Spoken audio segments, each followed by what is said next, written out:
साथियों, जब हम किसी कॉम्पिटिटिव एग्जाम्स की तैयारी शुरू करते हैं तो सबसे पहले हमारे दिमाग में आता है भारतीय संविधान कैसे पढ़ें और उनके जो अनुच्छेद हैं वो कैसे याद रखें। आज के इस वीडियो में भारतीय संविधान के सभी अनुच्छेदों को इसी वीडियो में कंप्लीट करेंगे। जी हां साथियों, मूल संविधान में जो 1 से लेकर 395 अनुच्छेद हैं, जो आर्टिकल्स हैं, उन सभी आर्टिकल्स को आज के इस क्लास में कंप्लीट करेंगे। आप चाहे किसी भी एग्जाम्स की तैयारी कर रहे हो, आपको खुद पता है कि आर्टिकल से कितने ज़्यादा क्वेश्चंस आपके पेपर में पूछे जाते हैं, जो कि आपके लिए जानना बहुत ज़्यादा जरूरी है। बिना इसके आपका तैयारी कंप्लीट नहीं हो सकता है। और आज के इस वीडियो में आर्टिकल्स में गिने चुने नहीं बल्कि कंप्लीट कराऊंगा 1 से लेकर 395 तक संपूर्ण निचोड़। कोई भी क्वेश्चन, कोई भी आर्टिकल आपका नहीं छूटेगा। तो ये क्लास आपके लिए अब तक का सबसे इंपॉर्टेंट, सबसे बेहतरीन क्लास होने वाला है। और सबसे बड़ी बात, आसान भाषा में आपको समझाएंगे, जिससे आप कभी भी जिंदगी में ये क्वेश्चंस नहीं भूलोगे और हमेशा के लिए आपको याद हो जाएगा। बिल्कुल, तो आपको कंप्लीट देखना है आज का ये क्लास, क्योंकि बहुत ही इंपॉर्टेंट सेशन होने वाला है। संविधान के सभी अनुच्छेदों का संपूर्ण निचोड़ इसी क्लास में, इसी वीडियो में आज आपको देखने को मिलेगा। आप चाहे किसी भी एग्जाम्स की तैयारी कर रहे हैं। नमस्कार साथियों, मेरा नाम है सुभाष राज और स्वागत है आप सभी साथियों का स्मार्ट स्टडी 2.0 यूट्यूब चैनल पर। तो चलिए फिर शुरू करते हैं अपने इस शानदार, दमदार, जबरदस्त क्लास को। साथियों, आपको बता दें, मैंने आज इस क्लास में बिल्कुल ही सरल भाषा में आपके लिए ये कंटेंट तैयार किया है। तो आपको जो है ये क्लास बहुत ही गौर से और आराम से देखना है। चलिए तो देखते हैं, ध्यान से देखिएगा। साथियों, जैसा कि आप सभी को पता है कि भारत का जो संविधान है उसमें मूल रूप से 22 भाग थे, ठीक है। 395 अनुच्छेद हैं, 12 अनुसूचियां हैं और 6 मौलिक अधिकार हैं अभी वर्तमान में, ठीक है, जिनके बारे में कंप्लीट जानकारी आज आपको इस क्लास में देंगे। सबसे पहले साथियों, भारतीय संविधान का जो भाग 1 है, पार्ट 1, उसमें 4 अनुच्छेदों को रखा गया है, अनुच्छेद 1 से लेकर 4 तक में, ठीक है। जिनमें से पहला अनुच्छेद जो है, अनुच्छेद 1 आर्टिकल 1, वो कहता है किसके बारे में, तो संघ का नाम और क्षेत्र, यानी भारत देश के नाम और उसके क्षेत्र के बारे में बताता है। अगर आपके पेपर में पूछे संविधान के अनुच्छेद 1 का संबंध किससे है, तो आप क्या बताओगे, संघ का नाम और क्षेत्र। क्वेश्चन ऐसे भी आपसे पूछा जाता है कि अनुच्छेद 1 में भारत को क्या कहा गया है, तो आप क्या बताओगे, राज्यों का संघ, यानी यूनियन ऑफ स्टेट्स। याद रखना। अनुच्छेद 2 जो है भारतीय संविधान का, अनुच्छेद 2, यह क्या बताता है, तो नए राज्य का प्रवेश और स्थापना। नए राज्य के प्रवेश और स्थापना के बारे में बताता है भारतीय संविधान का अनुच्छेद 2।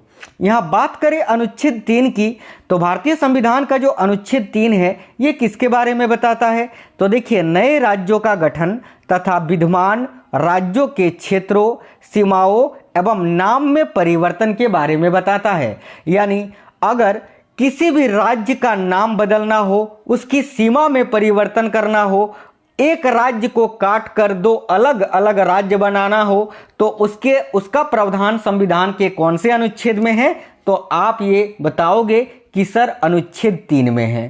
क्लियर है। आगे बढ़ते हैं भाग 2 के तरफ। देखिए, भाग 2 जो है साथियों, संविधान का भाग 2 पार्ट 2, इसमें अनुच्छेद 5 से लेकर 11 तक के बारे में विवरण दिया गया है। जो कि अनुच्छेद 5 जो है ये क्या बताता है, तो देखिए, अनुच्छेद 5 जो है संविधान के प्रारंभ पर नागरिकता के बारे में बताता है। यानी हम कह सकते हैं कि भारतीय संविधान का जो भाग 2 है, इसमें नागरिकता का प्रावधान है, जिसमें अनुच्छेद 5 से लेकर 11 तक विवरण दिया गया है। तो वही पहला जो अनुच्छेद है भाग 2 का, अनुच्छेद 5, ये किससे संबंधित है, तो संविधान के प्रारंभ पर नागरिकता से। अनुच्छेद 6 का संबंध किससे है, तो देखिए, पाकिस्तान से भारत में प्रवास करने वाले किसी व्यक्ति के नागरिकता के अधिकार के बारे में बताता है। यानी कोई भी व्यक्ति पाकिस्तान से भारत में आकर अगर प्रवास करे तो उसके लिए क्या शर्तें हैं, किस प्रकार उसको नागरिकता अधिकार मिलेगा, इसकी जानकारी दी गई है अनुच्छेद 6 में। ठीक है। बाकी जो महत्वपूर्ण अनुच्छेद है अनुच्छेद 10। अनुच्छेद 10 में क्या बताता है, तो नागरिकता के अधिकारों का जारी रहना, ठीक है। यानी भारतीय संविधान का अनुच्छेद 10 जो है इसमें किसका प्रावधान है, तो नागरिकता के अधिकारों का जारी रहना या जारी होना, इसके बारे में जानकारी दी गई है। भारतीय संविधान का अनुच्छेद 11 जो है यह क्या बताता है, तो देखिए संसद कानून द्वारा नागरिकता के अधिकार को विनियमित करेगी। यानी भारतीय संविधान का अनुच्छेद 11 जो है ये किसका प्रावधान है इसमें, तो संसद कानून द्वारा नागरिकता के अधिकार को विनियमित करेगी, इसका प्रावधान किया गया है अनुच्छेद 11 में, ठीक है। आगे देखिए भारतीय संविधान का भाग 3 जो है ये साथियों बहुत ही महत्वपूर्ण है। सबसे ज़्यादा क्वेश्चन आपको यहीं से पूछे जाते हैं भाग 3 और 4 से, तो इसको थोड़ा ध्यान से देखिएगा। भारतीय संविधान का जो भाग 3 है इसमें 12 से लेकर 35 तक अनुच्छेद हैं, यानी अनुच्छेद 12 से 35 तक का विवरण है। इसको हम बोलते हैं मौलिक अधिकार, ठीक है। ये फंडामेंटल राइट्स के बारे में हमें बताता है, मौलिक अधिकार के बारे में जानकारी देता है। यानी संविधान के भाग 3 में किसका प्रावधान है, तो मौलिक अधिकार के बारे में जानकारी दी गई है। भारतीय संविधान का जो भाग 3 है ये सबसे ज़्यादा आलोचित भाग है, याद रखना। इसको भारत का या भारतीय संविधान का मैग्ना कार्टा भी कहा जाता है। क्या कहा जाता है भाग 3 को, तो भारतीय संविधान का या भारत का मैग्ना कार्टा कहा जाता है, याद रखना। 12 से 35 तक जो अनुच्छेद हैं उनको थोड़ा ध्यान से देखते हैं। जैसे कि भारतीय संविधान का अनुच्छेद 12 जो है इसमें राज्य की परिभाषा दी गई है, ठीक है।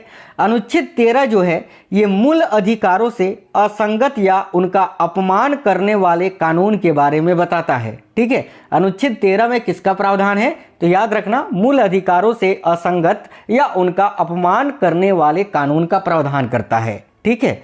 आगे देखिए, आगे बढ़ने से पहले यहाँ पर मूल अधिकार के बारे में आपको बता दें साथियों, हुआ कुछ ऐसा था कि जब 26 जनवरी 1950 को संपूर्ण भारत में संविधान लागू हुआ था, उस समय भारतीय संविधान में 7 मौलिक अधिकार थे। देखिए भारतीय संविधान में 7 बुनियादी मौलिक अधिकार दिए गए थे, ठीक है। लेकिन हम पढ़ते हैं, आप पढ़ते हैं कि मौलिक अधिकारों की संख्या अभी 6 है, ठीक है। देखिए अब केवल 6 रह गए हैं, तो वो कौन सा मौलिक अधिकार है जो हटा दिया गया था, पहले तो 7 थे अभी 6 है। तो देखो संपत्ति का जो अधिकार है ना, ये साथियों पहले भारतीय संविधान के अनुच्छेद 31 में हुआ करता था, जो कि मूल अधिकार या मौलिक अधिकार का हिस्सा था। लेकिन हुआ कुछ ऐसा कि संविधान लागू होने के करीब 25 वर्ष के बाद, यानी 1925 नहीं, करीब 27 वर्ष के बाद, 27-28 वर्ष के बाद होता कुछ ऐसा है कि 1978 में एक संविधान संशोधन होता है, जिसको हम जानते हैं 44वें संविधान संशोधन अधिनियम 1978 के नाम से। इसमें होता यह है कि ये जो मूल अधिकार है, संपत्ति का अधिकार, जो कि पहले अनुच्छेद 31 में था, इसको जो है मूल अधिकार की सूची से हटा दिया जाता है, ठीक है। इसको हटा दिया जाता है और इसको जो है एक वैधानिक अधिकार या कानूनी अधिकार बना दिया जाता है, याद रखना। तो अगर आपसे पूछे कि कौन सा वो मौलिक अधिकार है जिसको हटा दिया गया था, तो आप क्या बताओगे, यहां संपत्ति का अधिकार। कब हटाया गया था, तो 44वें संविधान संशोधन अधिनियम 1978 में हटा दिया गया था। यहां पर एक जरूरी क्वेश्चन ये बनता है कि वर्तमान में ये जो संपत्ति का अधिकार है ये किस प्रकार का अधिकार है, तो ये एक कानूनी अधिकार है, जो कि वर्तमान में अनुच्छेद 300 का ए में है। किसमें है अभी संपत्ति का अधिकार, तो अनुच्छेद 300 का ए में। और कौन से वे भाग में है, तो ये संविधान के 12वें भाग में शामिल किया गया है वर्तमान में, याद रखना। क्लियर है, बिल्कुल। आगे देखिए, उसके बाद आता है मूल अधिकार का एक और पार्ट, जो साथियों अनुच्छेद 14 से 18 तक में 5 अनुच्छेद का प्रावधान करता है, जिसको हम बोलते हैं समानता का अधिकार। आपने पढ़ा होगा, ठीक है, समानता का अधिकार, जो कि मूल अधिकार का ही भाग है। अनुच्छेद 14 से लेकर 18 तक में इसका विवरण दिया गया है। इसमें कुल 5 प्रकार के समानता के अधिकार के बारे में बताया गया है। आइए उनको बता देते हैं। जैसे कि अनुच्छेद 14 जो है यह क्या बताता है, तो कानून के समक्ष समानता। अनुच्छेद 15 जो है यह क्या बताता है, तो धर्म, मूल वंश, जाति, लिंग या जन्म के स्थान के आधार पर भेदभाव पर प्रतिषेध करता है। यानी कोई भी व्यक्ति अगर धर्म, मूल वंश, जाति, लिंग या जन्म के स्थान पर उससे भेदभाव करता है तो ये जो है संविधान में मूल रूप से इसको प्रतिबंधित कर दिया गया है अनुच्छेद 15 में। क्लियर है। अनुच्छेद 16 जो है इसमें क्या बताया गया है, तो सार्वजनिक रोजगार के मामलों में अवसर की समानता, सार्वजनिक रोजगार के मामले में अवसर की समानता देता है अनुच्छेद 16। अनुच्छेद 17 जो है ये बहुत ज़्यादा इंपॉर्टेंट है। इसमें अपृष्टता उन्मूलन के बारे में बताया गया है। अपृष्टता उन्मूलन यानी छुआछूत। देखिए पहले होता था, पहले के ज़माने में, ठीक है, कि भाई तुम छोटी जाति का हो, मैं बहुत बड़ी जाति का हूँ, मुझसे मत छुओ, मुझसे सटो मत, ठीक है। तो ये जो है साथियों इसी को बोलते हैं छुआछूत का अंत, यानी अपृष्टता का अंत कर दिया गया है। इसको समाप्त कर दिया गया है कि ये जो है भारत में नहीं चलेगा। इसका प्रावधान अनुच्छेद 17 में है, ठीक है। अनुच्छेद 18 में उपाधियों का उन्मूलन किया गया है, यानी उपाधियों का अंत किया गया है। याद रखना ये क्वेश्चन बहुत ज़्यादा पूछे जाते हैं। उसके बाद मौलिक अधिकार का एक और बहुत ही महत्वपूर्ण भाग आता है जिसका नाम है स्वतंत्रता का अधिकार, ठीक है, राइट टू फ्रीडम जिसको हम बोलते हैं, जिसमें अनुच्छेद 19 से लेकर 22 तक में प्रावधान दिए गए हैं। आइए जानते हैं उन अनुच्छेदों के बारे में। तो भाई स्वतंत्रता के अधिकार में जो अनुच्छेद 19 है, ठीक है, इसमें सभी नागरिकों को 6 अधिकारों की गारंटी दिया गया है। यानी अनुच्छेद 19 में कुल 6 प्रकार की स्वतंत्रताएं दी गई हैं। वो 6 स्वतंत्रताएं कौन कौन हैं, ध्यान से देखिए। जैसे कि अनुच्छेद 19 का जो क है या ए है, उसमें वाक और अभिव्यक्ति की स्वतंत्रता दी गई है। यानी हम कह सकते हैं कि प्रेस, मीडिया रिपोर्ट, जो टीवी पर कुछ भी बोलते हैं, उनकी स्वतंत्रता, उसकी स्वतंत्रता जो है अनुच्छेद 19 का एक या फिर क में दिया गया है, ठीक है। देखिए अनुच्छेद 19 का जो ख है इसमें शांतिपूर्व और बिना हथियार के एकत्र होने की स्वतंत्रता दी गई है। अनुच्छेद 19 का जो ग है इसमें संघ या यूनियन बनाने की स्वतंत्रता दी गई है। अनुच्छेद 19 का जो घ है इसमें भारत के राज्य क्षेत्र में निर्बाध रूप से घूमने की स्वतंत्रता दी गई है। अनुच्छेद 19 का जो खंड ई है इसमें भारत के किसी भी भाग में निवास करने और बसने की स्वतंत्रता दी गई है। एफ को छोड़ा गया है। यही अनुच्छेद 19 का जो खंड 6 है इसमें कोई भी पेशा अपनाने या कोई भी व्यवसाय, व्यापार या कारोबार करने की स्वतंत्रता दी गई है। यानी अनुच्छेद 19 का जो खंड 6 है इसमें आपको यह अधिकार दिया गया है कि आप कोई भी काम कर सकते हैं, कोई भी व्यापार कर सकते हैं, ठीक है। इसकी पूरी स्वतंत्रता आपको अनुच्छेद 19 का खंड 6 में दिया गया है। बात करें अनुच्छेद 20 की, तो अनुच्छेद 20 जो है ये अपराधों के लिए दोष सिद्धि के संबंध में संरक्षण देता है, ठीक है। ये भी बहुत ज़्यादा पूछा जाता है, याद रखना। अनुच्छेद 19 जो है, माफ करना, अनुच्छेद 21 जो है इसका संबंध किससे है, तो अनुच्छेद 21 का संबंध साथियों, माफ करना, आर्टिकल 21 जो है इसका संबंध जीवन और व्यक्तिगत स्वतंत्रता का संरक्षण से है, जिसको हम बोलते हैं जीने का अधिकार। अगर आपसे पेपर में पूछे जीने का अधिकार किस अनुच्छेद में वर्णित है, तो आपको बताना है अनुच्छेद 21 में, ठीक है। यहां पर साथियों अनुच्छेद 21 के बाद जो है 2002 में एक आपका जो है संशोधन होता है, जिसको हम जानते हैं 86वें संविधान संशोधन अधिनियम के नाम से। इसमें होता यह है कि अनुच्छेद 21 जो है इसमें एक और अध्याय जोड़ा जाता है, अनुच्छेद 21 का खंड ए। इसमें होता यह है कि 6 से 14 वर्ष के बच्चों के लिए निःशुल्क शिक्षा का प्रावधान किया जाता है। यानी अनुच्छेद 21 का ए यह बताता है कि 6 से 14 वर्ष के बच्चों के लिए शिक्षा जो है वो बिल्कुल अनिवार्य है, ये उनका मौलिक अधिकार है, ओके। अनुच्छेद 22 जो है इसका संबंध किससे है, तो देखिए कुछ मामलों में गिरफ्तारी और नज़रबंदी के या नज़रबंदी से संरक्षण के बारे में बताया गया है, किसमें, तो अनुच्छेद 22 में। आगे बढ़ते हैं। अब साथियों मौलिक अधिकार का एक और पार्ट आता है जिसको हम जानते हैं शोषण के विरुद्ध अधिकार के नाम से, जो कि अनुच्छेद 23 और अनुच्छेद 24 में दिया गया है। अब अनुच्छेद 23 क्या बताता है, तो भारतीय संविधान का अनुच्छेद 23 जो है यह मानव दुर्व्यवहार और बाल श्रम का प्रतिषेध करता है। यानी मानव तस्करी, ठीक है, और बाल श्रम के बारे में प्रतिषेध करता है।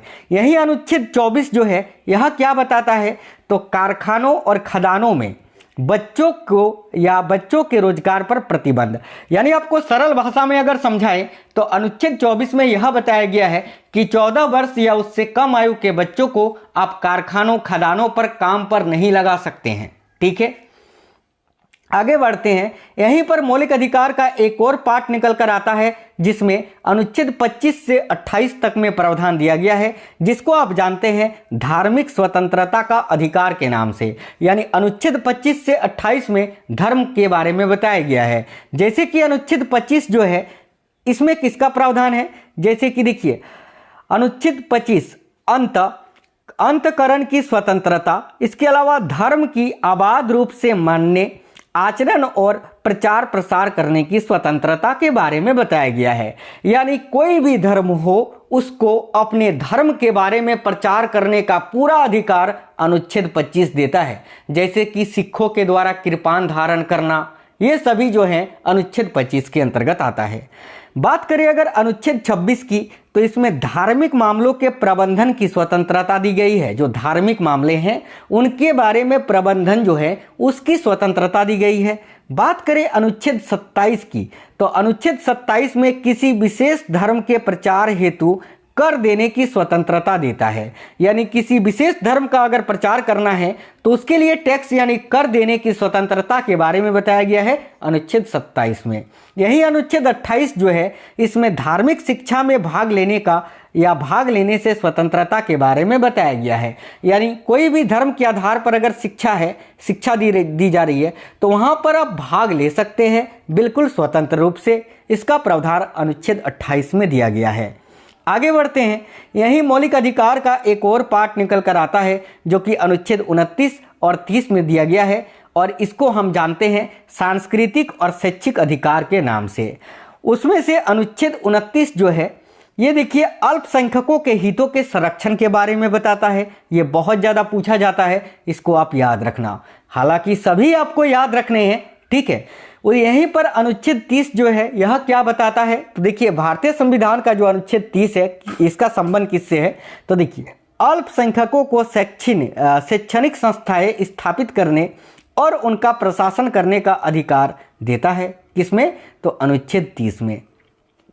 यहीं पर साथियों एक अनुच्छेद बीच में होता है जो होता है अनुच्छेद 32, जिसको संवैधानिक उपचारों का अधिकार के नाम से जानते हैं, जिसको बाबा साहेब अम्बेडकर ने क्या कहा था, तो भारतीय संविधान का आत्मा कहा था। ठीक है, अनुच्छेद 32 को, जो कि संवैधानिक उपचारों का अधिकार देता है। देखिए अनुच्छेद 32 जो है मौलिक अधिकारों के प्रवर्तन के लिए उपाय बताए गए हैं इसमें, ठीक है। और अनुच्छेद 32 जो है इसी के अंतर्गत जो भारत का सर्वोच्च न्यायालय है सुप्रीम कोर्ट, इसमें रीट जारी करने की शक्ति भी देता है। रीट जारी करने की जो शक्ति है सर्वोच्च न्यायालय को, उसका प्रावधान अनुच्छेद 32 में ही किया गया है। यह भी आपको याद रखना है। बात करें अनुच्छेद 33 की, तो देखिए अनुच्छेद 33 जो है ये संसद को ऐसे कानून बनाने का अधिकार देता है जो भारतीय सेना और खुफिया संगठनों के सदस्यों सहित विशिष्ट श्रेणी के लोगों तक मौलिक अधिकारों के अनुप्रयोग को प्रतिबंधित करता है या करेगा। यही अनुच्छेद 35 की बात करें तो ये साथियों कुछ ज़्यादा इंपॉर्टेंट नहीं है, क्योंकि अनुच्छेद 35 का जो ए है इसको हटा दिया गया है 2019 में ही, जिस वक्त भारतीय देखिए जम्मू कश्मीर का जो अलग संविधान था आर्टिकल 370 ये हटाया गया था अगस्त 2019 में, उसी समय इसको भी हटा दिया गया था। लेकिन अनुच्छेद 35 की अगर बात करें तो 35 का ए हटाया गया था। आर्टिकल 35 को भी यहाँ हम देख लेते हैं। तो देखो कुछ मौलिक अधिकारों को प्रभावी बनाने के लिए कानून बनाने का अधिकार केवल संसद को है, इसके बारे में बताया गया है अनुच्छेद 35 में। यहाँ पर आपका मौलिक अधिकार समाप्त होता है। मौलिक अधिकार की जानकारी जितनी भी थी वो आपकी यहाँ कंप्लीट होती है। आगे बढ़ते हैं सेशन में। आगे उसके बाद आता है भारतीय संविधान का भाग 4, जो कि राज्य के नीति निर्देशक तत्वों के बारे में हमें जानकारी देता है, जिसमें अनुच्छेद 36 से लेकर 51 तक के बारे में बताया गया है। बात करें राज्य के नीति निर्देशक तत्व की, तो इसको आयरलैंड के संविधान से भारतीय संविधान में लिया गया है। यहाँ मैंने आपको मूल अधिकार के बारे में बताया ऊपर, जो कि मूल अधिकार जो है ये यूएसए यानी अमेरिका के संविधान से इसको भारतीय संविधान में लिया गया है, याद रखना। और अभी भाग 4 को हम देखेंगे जिसमें 36 से लेकर 51 तक अनुच्छेद हैं। चलिए देखते हैं। तो सबसे पहले अनुच्छेद 36 जो है इसमें परिभाषा दी गई है राज्य के नीति निर्देशक तत्वों की, ठीक है। अनुच्छेद 37 जो है इसमें राज्य के नीति निर्देशक तत्वों का अनुप्रयोग दिया गया है जिसको आप डीपीएसपी के नाम से जानते हैं। अनुच्छेद 39 का ए जो कि बहुत ही इंपॉर्टेंट है, इसमें क्या बताया गया है, तो समान न्याय और निःशुल्क कानूनी सहायता। ये क्वेश्चन बहुत ज्यादा पूछा जाता है कि समान न्याय और निःशुल्क कानूनी सहायता इसका प्रावधान किस अनुच्छेद में है, तो याद रखना अनुच्छेद 39 का ए में, यानी सभी के लिए बिल्कुल समान न्याय करना और कानूनी सहायता करने के लिए आपसे किसी भी प्रकार का कोई भी फीस न लेना, इसका प्रावधान आर्टिकल 39 का ए में बताया गया है, ठीक है। और यहीं पर आता है अनुच्छेद 40, और अनुच्छेद 40 जो है यह क्या बताता है, तो ग्राम पंचायत के संगठन के बारे में बताता है, बहुत ज़्यादा पूछा जाता है, याद रखना। यही अनुच्छेद 41 जो है आर्टिकल 41, यह क्या बताता है, तो देखिए भारतीय संविधान का अनुच्छेद 41 में किसका प्रावधान है, तो काम करने, शिक्षा पाने और कुछ मामलों में सार्वजनिक सहायता पाने का अधिकार देता है, किसमें, तो अनुच्छेद 41 में, याद रखना। आगे बढ़ेंगे अनुच्छेद 43 की ओर, तो आर्टिकल 43 में किसका प्रावधान है, तो श्रमिकों के लिए जीवन निर्वाह व मजदूरी आदि का प्रावधान किया गया है आर्टिकल 43 में, याद रखना। यानी जो काम करने वाले मजदूर हैं उनके लिए जीवन जीने की जो स्वतंत्रता है या उनके लिए जो उपाय किए गए हैं वो आपके अनुच्छेद 43 में किए गए हैं। यहीं पर एक और नया अध्याय जोड़ा जाता है अनुच्छेद 43 का ए। इसमें क्या बताया गया है, तो भारतीय संविधान का जो अनुच्छेद 43 का ए है इसमें उद्योगों के प्रबंधन में श्रमिकों की भागीदारी के बारे में बताया गया है, याद रखना। अनुच्छेद 44 का संबंध किससे है, तो भारतीय संविधान में जो अनुच्छेद 44 है इसका संबंध है साथियों समान नागरिक संहिता। समान नागरिक संहिता के बारे में बताया गया है आर्टिकल 44 में, जो कि केवल गोवा राज्य में लागू है। देखिए क्वेश्चन पूछा जाता है भारत का कौन सा राज्य है जिसमें समान नागरिक संहिता लागू है, तो आप क्या आंसर बताते हो, गोवा में। तो इसका प्रावधान अनुच्छेद 44 में किया गया है, याद रखना। यहीं पर अनुच्छेद 45 की बात करें अगर आर्टिकल 45 की, तो इसमें बच्चों के लिए निःशुल्क और अनिवार्य शिक्षा का प्रावधान किया गया है, ठीक है। अनुच्छेद 46 की बात की जाए अगर, तो आर्टिकल 46 में क्या बताया गया है, देखिए अनुसूचित जाति यानी एससी, अनुसूचित जनजाति यानी एसटी और ओबीसी के शैक्षिक और आर्थिक हितों को बढ़ावा देना, याद रखना। अगर आपसे पेपर में पूछे कि अनुसूचित जाति देखिए अनुसूचित जाति या फिर अनुसूचित जनजाति या फिर ओबीसी के शैक्षिक और आर्थिक हितों को बढ़ावा देना यह संविधान के किस अनुच्छेद में है, तो आपको आंसर करना है अनुच्छेद 46 में। आगे देखिए अनुच्छेद 47, अनुच्छेद 47 यानी आर्टिकल 47 में किसका प्रावधान किया गया है, तो भारतीय संविधान का जो आर्टिकल 47 है इसमें पोषण स्तर और जीवन स्तर को बढ़ाने तथा लोक स्वास्थ्य में सुधार करने का राज्य का कर्तव्य होगा, इसका प्रावधान दिया गया है 47 में आर्टिकल, याद रखना। इसके बाद आता है आर्टिकल 48 जो कि क्या बताता है, तो कृषि और पशुपालन का संगठन, याद रखना। भारतीय संविधान का अनुच्छेद 48 जो है ये कृषि और पशुपालन के संगठन के बारे में बताता है। यहीं पर आर्टिकल 49 जो है अनुच्छेद 49 ये प्राकृतिक महत्व के स्मारकों, स्थानों और वस्तुओं के संरक्षण के बारे में बताता है, यानी प्राकृतिक महत्व के स्मारकों, स्थानों और वस्तुओं का संरक्षण का प्रावधान अनुच्छेद 49 में किया गया है।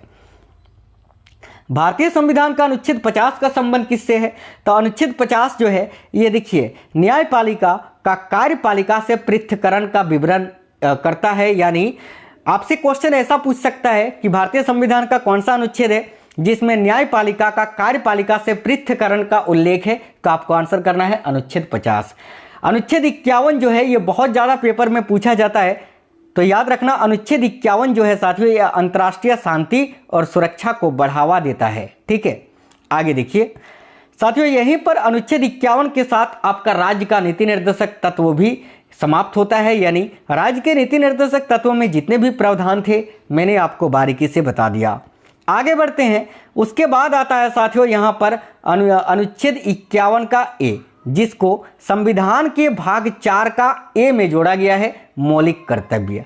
मौलिक कर्तव्य की बात करें तो ये मूल संविधान में नहीं था, यानी जिस वक्त संविधान लागू हुआ था उस समय मूल कर्तव्य संविधान में नहीं था। इसको साथियों 42वें संविधान संशोधन अधिनियम 1976 में जोड़ा गया था। लेकिन याद रखना यहाँ पर जो है ना 42वें संविधान संशोधन में केवल 10 मूल कर्तव्य ही जोड़े गए थे, जिसको हम जानते हैं फंडामेंटल ड्यूटीज के नाम से। ठीक है, उसके बाद आप बोलोगे सर अभी तो मूल कर्तव्यों की संख्या 11 है, तो आप 10 ही बता रहे हो। हाँ भाई, 42वें संविधान संशोधन में 10 ही जोड़े गए थे। 11वां जो मौलिक कर्तव्य है इसको 86वें संविधान संशोधन अधिनियम 2002 में जोड़ा गया था। ठीक है, कब जोड़ा गया था? तो 2002 में। अभी मैंने आपको बताया कि साथियों मूल कर्तव्य जो है आपके कितने हैं? 10 थे, और 11वां जो है 86वें संविधान संशोधन अधिनियम 2002 में जोड़ा गया था मूल कर्तव्य की सूची में। ठीक है, बात करें अगर यहाँ मूल कर्तव्य की साथियों, तो जिसकी संख्या 11 है, देखिए इसको भारतीय संविधान के भाग 4 का ए में जोड़ा गया है और अनुच्छेद 51 का ए में। इसमें कुल 11 मौलिक कर्तव्य हैं और इसको रूस के संविधान से भारतीय संविधान में लिया गया है। यहाँ पर यह भी याद रखना कि इसको स्वर्ण सिंह समिति की अनुशंसा पर जोड़ा गया था भारतीय संविधान में। अब आपको वो सभी 11 मौलिक कर्तव्य आपको बता देते हैं, क्योंकि ये बहुत ज़्यादा पूछा जाता है, आपसे डायरेक्ट पेपर में पूछ लिया जाता है कि अनुच्छेद 51 का खंड ए में किसका प्रावधान है। तो चलिए वो 11 मौलिक कर्तव्य जो है उसके बारे में जान लेते हैं। जैसे कि साथियों अनुच्छेद 51 का खंड ए जो है ये संविधान का पालन करना और उसके आदर्शों और संस्थाओं, ठीक है, राष्ट्रीय ध्वज और राष्ट्रगान का सम्मान करना आदि के बारे में बताता है। यही अनुच्छेद 51 का खंड बी जो है ये क्या बताता है? तो देखिए उन महान आदर्शों को संजोना और उनका पालन करना जिन्होंने हमें भारतीय स्वतंत्रता संग्राम प्रेरित किया, इसके बारे में बताता है। अनुच्छेद 51 का एक अखंड सी क्या बताता है? तो देखिए भारत की संप्रभुता, एकता और अखंडता को बनाए रखना और उसकी रक्षा करना के बारे में बताता है। यही अनुच्छेद 51 का खंड डी जो है यह क्या बताता है? तो देश की रक्षा करना और जरूरत पड़ने या कहे जाने पर राष्ट्रीय सेवाएं प्रदान करना। अनुच्छेद 51 का खंड ई जो है यह क्या बताता है? तो देखिए भारत के सभी लोगों के बीच धार्मिक, भाषाई और क्षेत्रीय या अनुभागीय विविधताओं से परे सद्भाव और समान भाईचारे की भावना को बढ़ावा देना और महिलाओं के सम्मान के लिए अपमानजनक प्रथाओं का त्याग करना के बारे में बताता है। यही अनुच्छेद 51 का एक अखंड एफ जो है वह क्या बताता है? तो हमारी मिलीजुली संस्कृति की समृद्ध विरासत को महत्व देना और उसका संरक्षण करना के बारे में बताता है।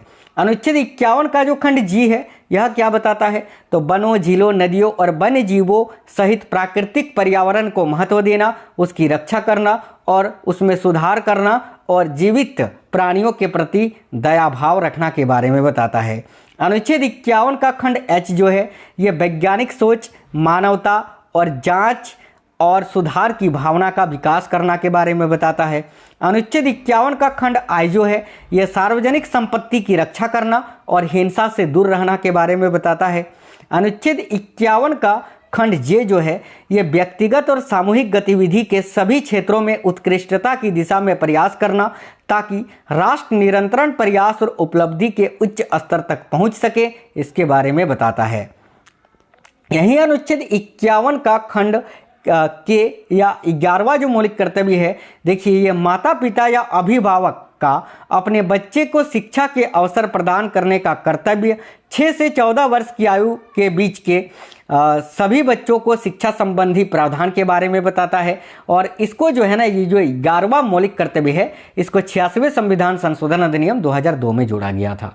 याद रखना इसका कहीं ना कहीं प्रावधान मैंने आपको बताया अनुच्छेद 21 का खंड ए में भी आपको देखने को मिलता है। ठीक है, आगे देखिएगा। आगे अब आता है साथियों अनुच्छेद 52 से लेकर अनुच्छेद 151 जो कि साथियों भारतीय संविधान के भाग 5 में इसका उल्लेख है, जो कि हमें संघ के बारे में बताता है। संघ यानी केंद्र सरकार के बारे में बताता है भारतीय संविधान का भाग 5। ठीक है, इसमें अनुच्छेद 52 से लेकर 151 अनुच्छेद हैं जो महत्वपूर्ण है वो सारी जानकारी मैं आपको यहाँ दे देता हूँ। जैसे कि अनुच्छेद 52 जो है इसमें राष्ट्रपति, भारत का राष्ट्रपति होगा, इसके बारे में बताता है, यानी राष्ट्रपति पद का उल्लेख जो है ये अनुच्छेद 52 में किया गया है। अनुच्छेद 53 में संघ की कार्यकारी शक्ति भारत के राष्ट्रपति के पास होगी, इसकी जानकारी दी गई है। अनुच्छेद 54 में राष्ट्रपति के चुनाव के बारे में जानकारी दी गई है। ठीक है, यानी अगर आपसे पूछे राष्ट्रपति का चुनाव संविधान के किस अनुच्छेद में इसका प्रावधान है, तो अनुच्छेद 54 में। यही अनुच्छेद 61 जो है ये राष्ट्रपति पर महाभियोग चलाने की प्रक्रिया के बारे में बताता है। यानी देखिए, भारत के जो राष्ट्रपति होते हैं उनको अगर उनके पद से हटाना है तो उसके लिए कौन सा विधि है, तो भाई उन पर महाभियोग चलाया जाना, और इसका प्रावधान अनुच्छेद 61 में है। ठीक है, यही अनुच्छेद 63 की बात करें तो इसमें भारत का एक उपराष्ट्रपति होगा, यानी उपराष्ट्रपति वाइस प्रेसिडेंट के पद के बारे में बताता है।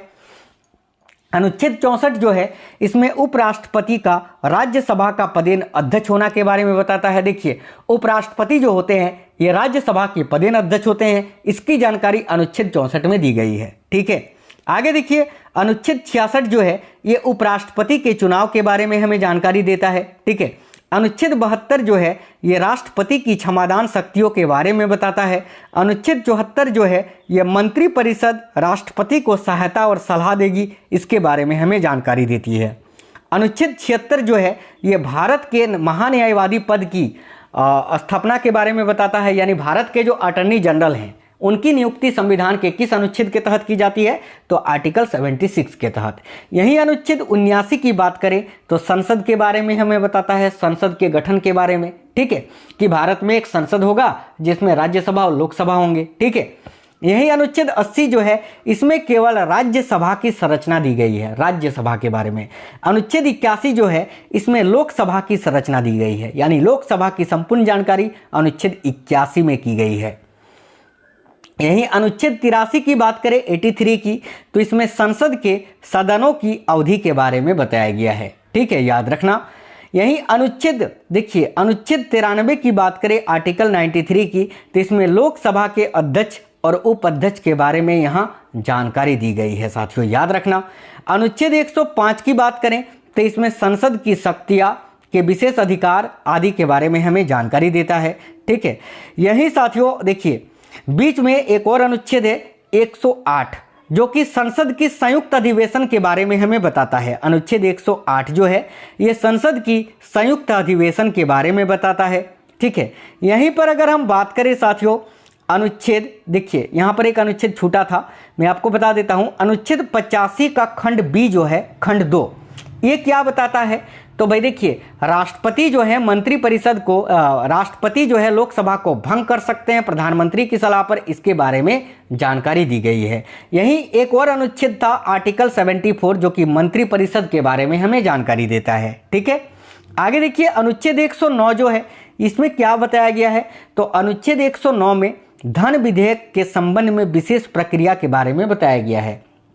वहीं भारतीय संविधान का अनुच्छेद 110 जो है इसमें धन विधेयक की परिभाषा दी गई है। अनुच्छेद 112 जो है इसमें वार्षिक वित्तीय बजट के बारे में बताया गया है। जो भाई वार्षिक वित्तीय बजट पेश किया जाता है उसकी जानकारी अनुच्छेद 112 में दिया गया है। अनुच्छेद 114 जो है इसमें विनियोग विधेयक के बारे में बताया गया है। आगे देखिएगा अनुच्छेद 123 जो है इसमें संसद के अवकाश के दौरान अध्यादेश जारी करने की राष्ट्रपति की शक्तियों के बारे में बताया गया है। यानी आपसे क्वेश्चन पूछता है कि अनुच्छेद 123 का संबंध किससे है, तो करेक्ट आंसर आएगा अध्यादेश, राष्ट्रपति जो अध्यादेश जारी करते हैं उसके बारे में। या फिर क्वेश्चन ऐसा भी पूछा जाता है कि भाई संविधान के किस अनुच्छेद के तहत भारत के राष्ट्रपति अध्यादेश जारी कर सकते हैं, तो अनुच्छेद 123 के अंतर्गत याद रखना। यही आता है अनुच्छेद 124 जो कि सर्वोच्च न्यायालय की स्थापना के बारे में बताता है। भारत का जो सर्वोच्च न्यायालय है सुप्रीम कोर्ट, उसकी स्थापना की जानकारी अनुच्छेद 124 में दी गई है। अनुच्छेद 125 जो है इसमें न्यायाधीशों यानी जजों का वेतन, जज जो होते हैं कोर्ट के, उनके वेतन के बारे में बताया गया है। अनुच्छेद 126 जो है इसमें कार्यवाहक मुख्य न्यायाधीशों की नियुक्ति के बारे में बताया गया है। जो कार्यवाहक मुख्य न्यायाधीश नियुक्त होते हैं उनके बारे में अनुच्छेद 126 में बताया गया है। अनुच्छेद 127 जो है इसमें तदर्थ न्यायाधीशों की नियुक्ति के बारे में बताया गया है। अनुच्छेद 128 जो है इसमें सर्वोच्च न्यायालय की बैठक में सेवानिवृत्ति न्यायाधीश की उपस्थिति होना, इसकी जानकारी दी गई है। अनुच्छेद 129 जो है इसमें सर्वोच्च न्यायालय का अभिलेख न्यायालय होना, इसकी जानकारी देता है। अनुच्छेद 130 जो है ये सर्वोच्च न्यायालय की सीट से संबंधित है।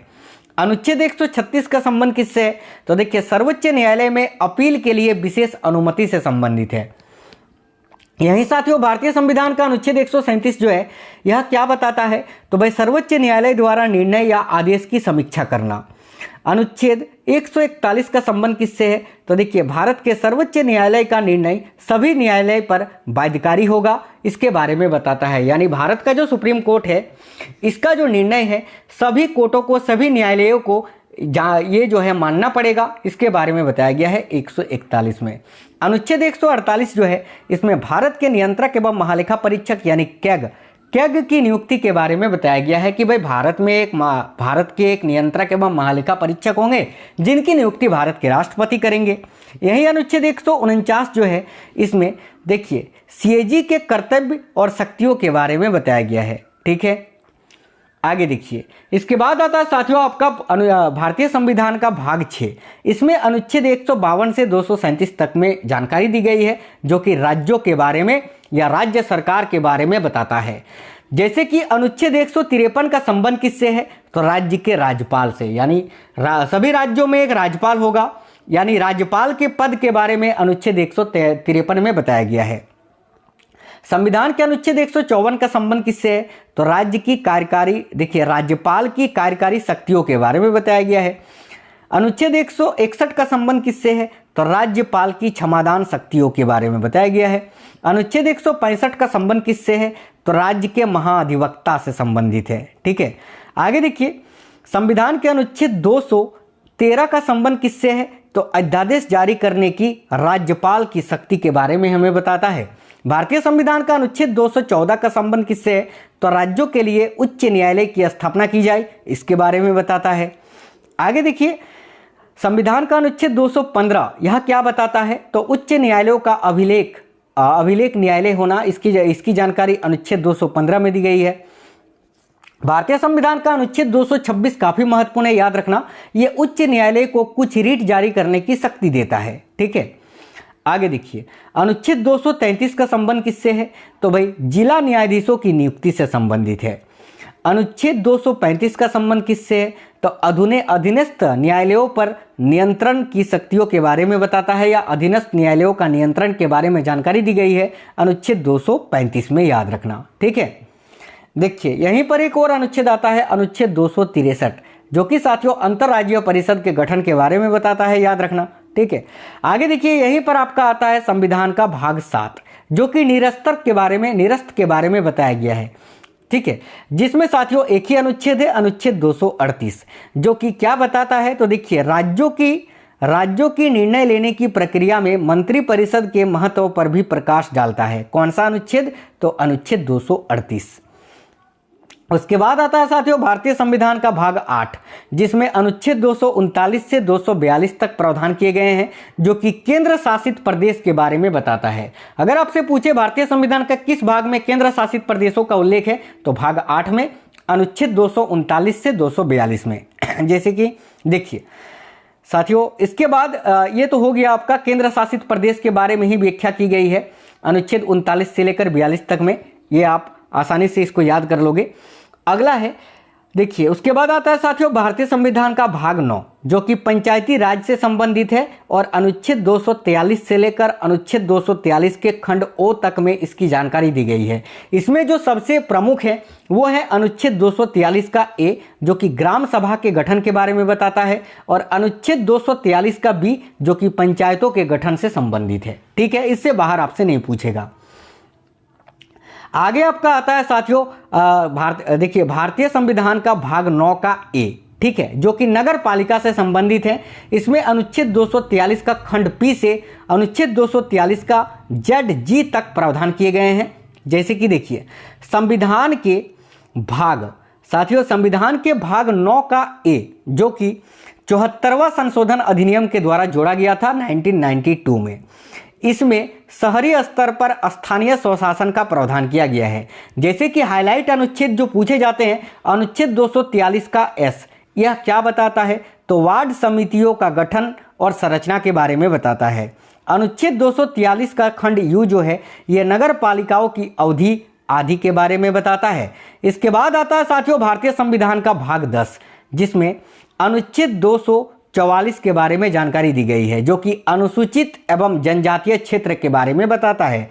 जैसे कि भारतीय संविधान का अनुच्छेद 244 का जो ए है, यह किससे संबंधित है, तो असम के भीतर कुछ आदिवासी क्षेत्रों में एक स्वायत्त राज्य के निर्माण की अनुमति देना, इसके बारे में बताता है अनुच्छेद 244 का ए।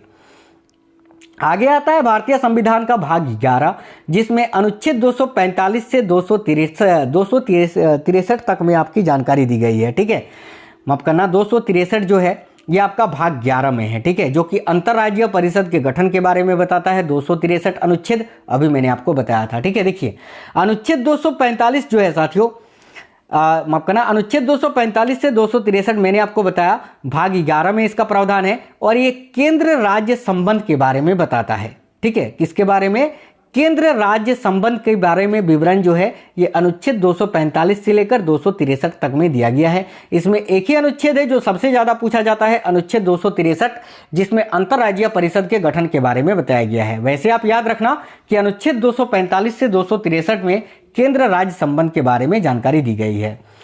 भारतीय संविधान का भाग 12 जो है, इसमें साथियों अनुच्छेद 264 से अनुच्छेद 300 का ए तक प्रावधान दिए गए हैं, जो कि वित्त, संपत्ति, अनुबंध और बाद से संबंधित है, याद रखना। जैसे कि अनुच्छेद 266 जो है, इसमें किसका प्रावधान किया गया है, तो देखिए समेकित निधि एवं लोक लेखा निधि के बारे में जानकारी दी गई है अनुच्छेद 266 में।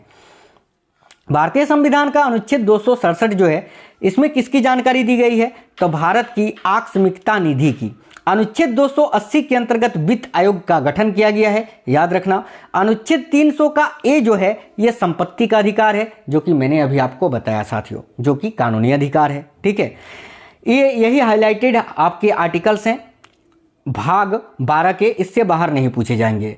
इसके अलावा भाग 13 आता है भारतीय संविधान का, जो भारत के क्षेत्रों के भीतर व्यापार, वाणिज्य और संभोग के बारे में बताता है, जो कि अनुच्छेद 301 से अनुच्छेद 307 तक में इसका प्रावधान किया गया है भाग 13 में।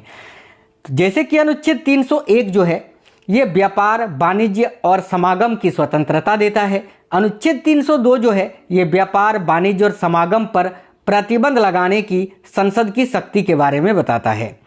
इसके अलावा साथियों आता है भारतीय संविधान का भाग 14, जो कि केंद्र और राज्य के अधीन सेवाओं के बारे में बताता है, जिसमें अनुच्छेद 308 से लेकर अनुच्छेद 323 तक में प्रावधान दिए गए हैं। इनके जो हाईलाइटेड आर्टिकल्स हैं वो है अनुच्छेद 312, जो कि अखिल भारतीय सेवाओं से संबंधित है। उसके बाद आता है अनुच्छेद 315, जो कि संघ और राज्यों के लिए लोक सेवा आयोग के गठन का प्रावधान करता है। इसके बाद आता है अनुच्छेद 320, जो कि लोक सेवा आयोग के कार्य के बारे में बताता है। इसके बाद आता है साथियों भारतीय संविधान का भाग 14 का ए, जो कि न्यायाधिकरण के बारे में बताता है। ठीक है, जिसमें अनुच्छेद 43 का ए से अनुच्छेद 43 का बी के बारे में बताया गया है। जैसे कि अनुच्छेद 323 का ए से लेकर अनुच्छेद 323 का बी के बारे में बताया गया है। देखिए अनुच्छेद 323 का ए जो है, इसमें प्रशासनिक न्यायाधिकरण के बारे में जानकारी दी गई है। यही अनुच्छेद 323 का खंड बी जो है, इसमें भूमि सुधार और कराधान जैसे कुछ विषयों का उल्लेख है, जो राज्य के साथ साथ केंद्र सरकार को कानून बनाकर न्यायाधिकरण नियुक्त करने की अनुमति दे सकता है। इसके बाद आता है भारतीय संविधान का भाग 15, जो कि चुनाव आयोग से संबंधित है, चुनाव से संबंधित है, जिसमें अनुच्छेद 324 से अनुच्छेद 329 तक प्रावधान किए गए हैं। जैसे कि अनुच्छेद 324 जो है, इसमें किसकी जानकारी दी गई है, तो भाई चुनावों का अधीक्षण, निर्देशन और नियंत्रण निर्वाचन आयोग में निहित होगा, यानी निर्वाचन आयोग के बारे में अनुच्छेद 324 में बताया गया है। यहीं आता है अनुच्छेद 325, जो कि क्या बताता है, तो देखिए किसी भी व्यक्ति को धर्म, मूल वंश, जाति या लिंग के आधार पर किसी विशेष मतदाता सूची में शामिल होने के लिए अपात्र नहीं ठहराया जा सकता या शामिल होने का दावा नहीं किया जा सकता। ठीक है, अनुच्छेद 326 जो है, ये लोकसभा और राज्य विधानसभाओं के निर्वाचन वयस्क मताधिकार के आधार पर होगा, इसकी जानकारी दी गई है। यानी वोट देने का जो अधिकार है वो साथियों अनुच्छेद 326 में बताया गया है। इसमें यह बताया गया है कि भाई जिनकी आयु 18 वर्ष या उससे अधिक है वही वोट कर सकते हैं। ठीक है, आगे देखिए, इसके बाद आता है साथियों भारतीय संविधान का भाग 16 जो कि अनुसूचित जाति, अनुसूचित जनजाति और अन्य पिछड़ा वर्ग, अल्पसंख्यकों आदि के लिए विशेष प्रावधान करता है। अनुच्छेद 330 से लेकर अनुच्छेद 342 में इसका प्रावधान है। जैसे कि अनुच्छेद 330 जो है इसमें लोकसभा में अनुसूचित जातियों, अनुसूचित जनजातियों के लिए सीटों का आरक्षण के बारे में बताता है। यानी लोकसभा में अनुसूचित जातियों, अनुसूचित जनजातियों के लिए सीटों के आरक्षण का प्रावधान करता है अनुच्छेद 330। अनुच्छेद 332 जो है इसमें विधानसभाओं में इसी प्रकार का प्रावधान है। देखिए 330 में लोकसभा में इनके लिए सीटों का आरक्षण है, उसी प्रकार 332 में जो है विधानसभा में अनुसूचित जाति, अनुसूचित जनजाति और अनुसूचित देखिए एससी और एसटी, अनुसूचित जाति यानी एससी और जनजाति यानी एसटी, इन दोनों के लिए जो है सीटों का आरक्षण करता है विधानसभा में अनुच्छेद 332 में। ठीक है। अनुच्छेद 338 जो है इसमें राष्ट्रीय अनुसूचित जाति एवं अनुसूचित जनजाति आयोग के बारे में बताया गया है। अनुच्छेद 340 जो है इसमें पिछड़े वर्गों की स्थिति की जांच के लिए आयोग की नियुक्ति के बारे में बताया गया है। इसके बाद आता है भारतीय संविधान का भाग 17 जो कि राजभाषा से संबंधित है। इसमें अनुच्छेद 343 से अनुच्छेद 351 तक प्रावधान किए गए हैं, जिसके जो हाईलाइटेड आर्टिकल्स हैं वो है आपका एक अनुच्छेद 343 जो कि संघ की राजभाषा हिंदी होगी, इसके बारे में बताता है। इसके अंतर्गत भारत की राष्ट्रभाषा हिंदी है, उसका प्रावधान किया गया है। अनुच्छेद 345 जो है ये किसी राज्य की आधिकारिक भाषाएं और भाषाओं के बारे में बताता है। अनुच्छेद 348 जो है यह सर्वोच्च न्यायालय और उच्च न्यायालयों में प्रयोग की जाने वाली भाषाओं के बारे में जानकारी देता है। अनुच्छेद 351 जो है यह हिंदी भाषाओं के विकास के लिए निर्देश देता है, याद रखना। आगे देखिए, इसके बाद आता है साथियों भारतीय संविधान का भाग 18 जो कि आपातकाल यानी इमरजेंसी से संबंधित है, जिसमें अनुच्छेद 352 से अनुच्छेद 360 तक प्रावधान किए गए हैं। इसके जो प्रमुख अनुच्छेद हैं जैसे कि अनुच्छेद 352 ये आपातकाल की घोषणा यानी राष्ट्रीय आपातकाल के बारे में बताता है। अनुच्छेद 352 के अंतर्गत भारत के राष्ट्रपति देश में राष्ट्रीय आपात की घोषणा कर सकते हैं। याद रखना अब तक भारत में 3 बार राष्ट्रीय आपातकाल की घोषणा हो चुकी है। ठीक है। उसके बाद आता है अनुच्छेद 356 जो कि राज्य आपातकाल यानी राष्ट्रपति शासन के बारे में बताता है। राज्यों में जब राष्ट्रपति शासन लगता है तो भारत के राष्ट्रपति अनुच्छेद 356 के अंतर्गत ही जो है राष्ट्रपति शासन लगाते हैं। उसके बाद आता है अनुच्छेद 360 जो कि वित्तीय आपातकाल के बारे में बताता है। याद रखना भारत में अभी तक एक बार भी वित्तीय आपातकाल नहीं लगा है। इसके बाद आता है साथियों भारतीय संविधान का भाग 19 जो कि विविध के बारे में बताता है, जिसमें अनुच्छेद 361 से 367 तक में जानकारी दी गई है। इसका एक ही इंपॉर्टेंट आर्टिकल है अनुच्छेद 361 जो कि राष्ट्रपति और राज्यपालों के संरक्षण से संबंधित है। बहुत ज़्यादा ये पूछा जाता है, याद रखना अनुच्छेद 361 का संबंध जो है राष्ट्रपति और राज्यपालों के संरक्षण से है। इसके बाद आता है साथियों भारतीय संविधान का भाग 20 जो कि संविधान संशोधन के बारे में बताता है। इसमें केवल एक ही अनुच्छेद है अनुच्छेद 368 जिसमें संविधान में संशोधन करने की संसद की शक्तियों के बारे में बताया गया है। और ये जो विधि है ये साउथ अफ्रीका के संविधान से लिया गया है, याद रखना। इसके बाद आता है भारतीय संविधान का भाग 21।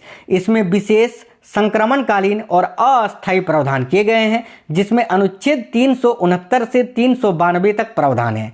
जैसे कि इसमें एक बहुत ही इंपॉर्टेंट आर्टिकल आपका था अनुच्छेद 370 जो कि पूर्ववर्ती जम्मू कश्मीर राज्य के लिए अस्थायी प्रावधान था। ठीक है, लेकिन इसको 5 और 6 अगस्त 2019 को कमजोर किया गया और इसको हटा दिया गया था, याद रखना। देखिए जम्मू कश्मीर का जो अलग संविधान था अनुच्छेद 370 इसको कब हटाया गया था तो 5 और 6 अगस्त 2019 को, ये आपको याद रखना है यहाँ पर एक चीज केवल।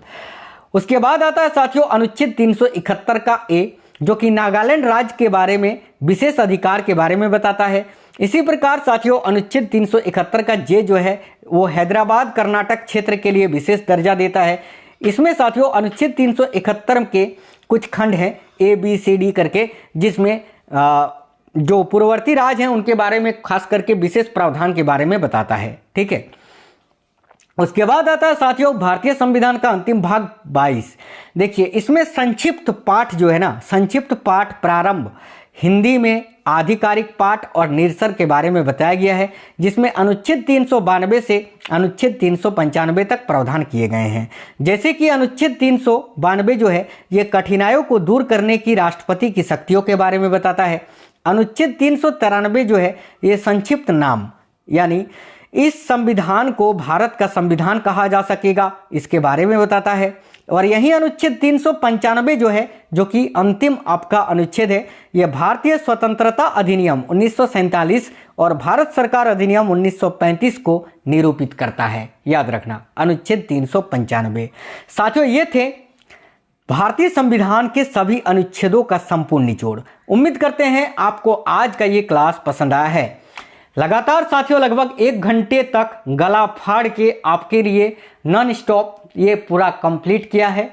इसको साथियों तैयार करने में बहुत ज़्यादा मेहनत लगी है, तो प्लीज़ उम्मीद करते हैं आप इस क्लास को सपोर्ट करना और अपने दोस्तों तक शेयर करना। देखिए, एक चीज़ बता दें, मुझे ये पता है कि ये क्लास सभी ने नहीं देखा होगा।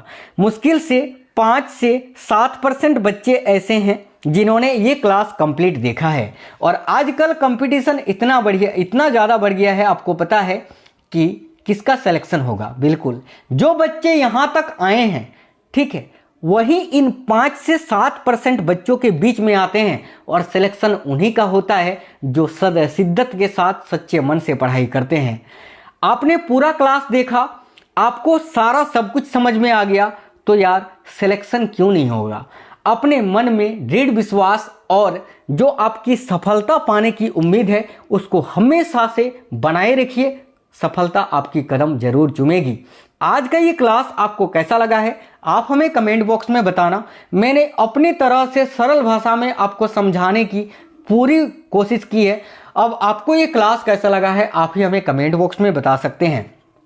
चैनल के अंदर आपको साथियों इसी तरह की बहुत सारी इंपॉर्टेंट क्लासेस मिलेंगी, चाहे वो करेंट अफेयर्स का हो, साइंस का हो, हिस्ट्री का हो, ज्योग्राफी का हो, संविधान का हो, इकोनॉमिक्स का हो। आप जरूर देखिए सारी क्लासेस। मैं हमेशा आपके लिए साथियों बहुत ही इंपॉर्टेंट कंटेंट लेकर आता हूं, भले उसके लिए मुझे मेहनत करना पड़े। ये जो कंटेंट है इसको बनाने में मुझे 3 से 4 दिन का पूरा समय लगा है। दिन रात आपके लिए मेहनत करके ये क्लास आज आपके लिए तैयार किए हैं। और यही नहीं साथियों, जितने भी क्लासेस मैं करवाता हूँ बहुत ज़्यादा मेहनत के साथ और बहुत ज़्यादा रिसर्च और एनालिसिस के साथ आपके लिए कंटेंट तैयार करता हूँ, ताकि आपको जो है कभी भी परेशानी ना हो और आप जो पढ़ रहे हो उससे आपको फ़ायदा हो। उम्मीद करते हैं ये क्लास आपको समझ में आई है। और एक चीज़ मैं आपको बताना चाहूँगा, जब भी आप साथियों फ्री हों रात में, आप डेली ये क्लास एक बार लगा के सोने से पहले जरूर देख लिया करिए। जब भी आप सोने जाओ बेड में, उससे पहले इस क्लास को लगा के छोड़ दो। भले ना देखो, लेकिन आप बगल में रख के इसको सुनते रहो। इससे जो है ना, आप कभी भी जिंदगी में आर्टिकल्स नहीं भूलोगे।